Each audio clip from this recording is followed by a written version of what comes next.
अपरे नियताहारा प्राणान प्राणेषु जुह्वति सर्वे पिएते यज्ञविदो यज्ञक्षपितकल्मषाः। अर्थात कुछ अन्य लोग नियमित आहार करने वाले होकर प्राणों को प्राणों में ही हवन करते हैं। ये सभी यज्ञों के ज्ञाता हैं और यज्ञों द्वारा इनके पाप नष्ट हो चुके हैं।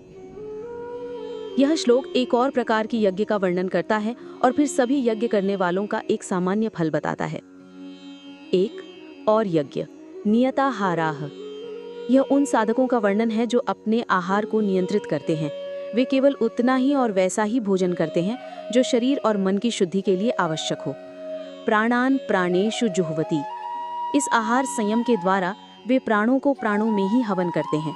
इसका गहरा अर्थ यह है कि वे अपनी इंद्रियों की भोग की इच्छा, जो एक प्राण है, को जीवन शक्ति, जो दूसरा प्राण है, को बनाए रखने के लिए बलिदान कर देते हैं।